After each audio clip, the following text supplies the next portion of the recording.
Welcome back. اور اس وقت ہمارے ساتھ بانی اخوت فاؤنڈیشن موجود ہیں. جیسے کہ نام سے ظاہر ہے سوشل ورک کے حوالے سے یہ فاؤنڈیشن کام کر رہی ہے، لیکن اس فاؤنڈیشن کا اوور آل مقصد کیا ہے، ویژن کیا ہے، اور آج کل کس ایریا میں یا کس فیلڈ میں خصوصی طور پہ ان کے ایفرٹس ہیں یا یہ کوشش کر رہے ہیں، کس حوالے سے، یہ سب ہم جانیں گے.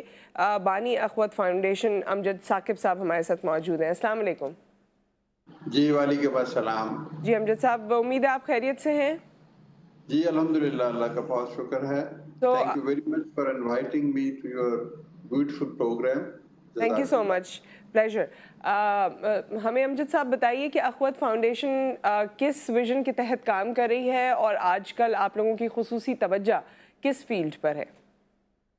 جی پہلی بات تو یہ ہے کہ اخوت کا آغاز 2001 میں ہوا، تقریباً اب 21 برس 22 برس ہونے والے ہیں. بنیادی تصور یہ تھا کہ ہم ایک ایسے معاشرے کی تعمیر کے لیے مدد کرنا چاہتے ہیں جس میں ہر شخص کو عزت اور احترام سے زندہ رہنے کا موقع ملے. صحیح. یہ ہمارا ویژن ہے، اور یہ ویژن ہم مواقعات مدینہ سے ڈیرائیو کرتے ہیں، جو اللہ کے رسول صلی اللہ علیہ وآلہ وسلم نے کہا کہ ایک شخص اگر ایک شخص کی مدد کر دے تو ہم ایک اچھا معاشرہ بنا سکتے ہیں. یعنی انصار اور مہاجرین کے درمیان جو مواقعات کا رشتہ قائم ہوا، جی ہمارے لیے سورس آف انسپیریشن ہے. بے شک. ہم نے اس تصور کو حاصل کرنے کے لیے جو حکمت عملی اختیار کی وہ ٹو پرونگڈ تھی.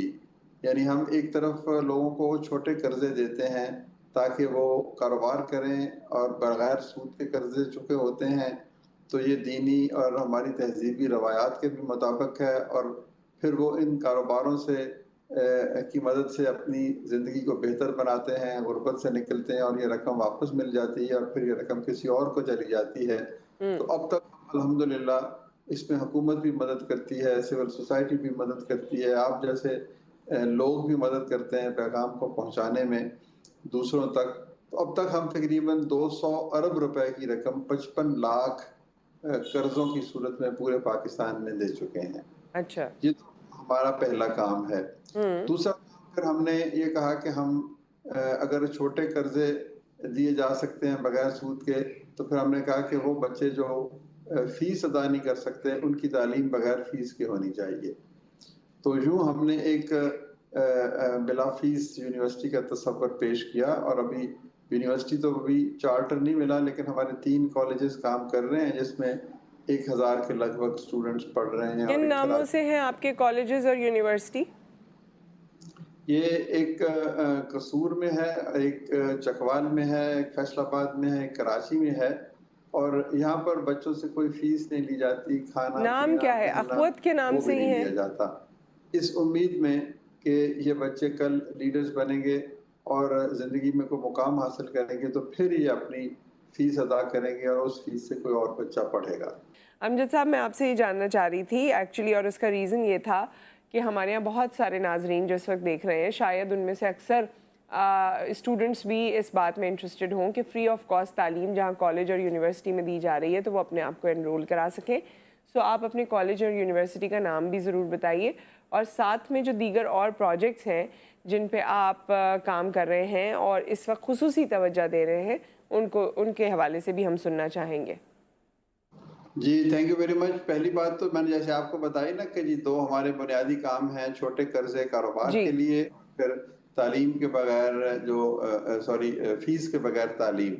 تو میں اس کے بارے میں بتا رہا تھا. ہماری ویب سائٹ پہ جائیں تو وہاں پر تمام تفصیلات لکھی ہوئی ہیں متعلقہ کالجز کی، بلکہ آج کل تو ہم بی ایس اکنامکس اور بی ایس آئی ٹی اور مختلف کورسز میں ایڈمیشنز کر رہے ہیں. تو یہ تمام تر معلومات اچھے طالب علم ہمیں ضرورت ہے جو ضرورت مند بھی ہوں، مستحق بھی ہوں، اور بہترین صلاحیت بھی رکھتے ہوں، تو وہ ہماری ویب سائٹ پہ جائیں گے www.akhowat.org.pk، تو وہاں سے ان کو تمام تر معلومات مل جائیں گی.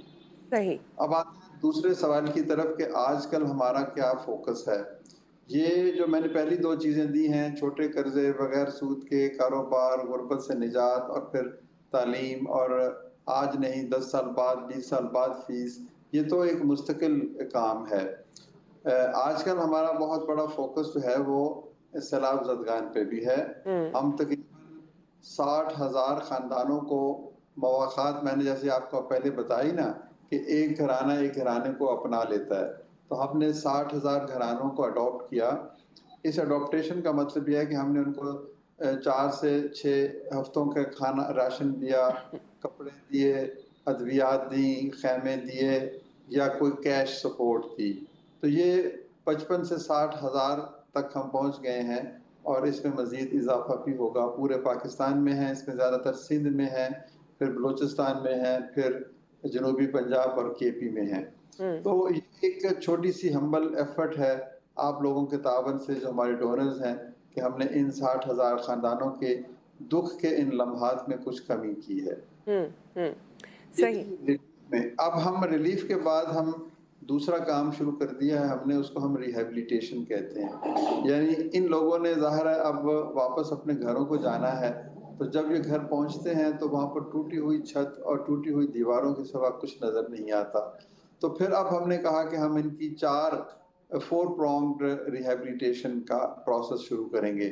نمبر 1 کو گھر بنانے کے لیے مدد کریں گے، نمبر 2 ان کو کاروبار شروع کرنے کے لیے مدد کریں گے، نمبر 3 ان کو زراعت کے لیے مدد کریں گے، اور نمبر 4 جو ہے وہ ان کے مال مویشی بہ جانے کی صورت میں ہم ان کی مدد کریں گے۔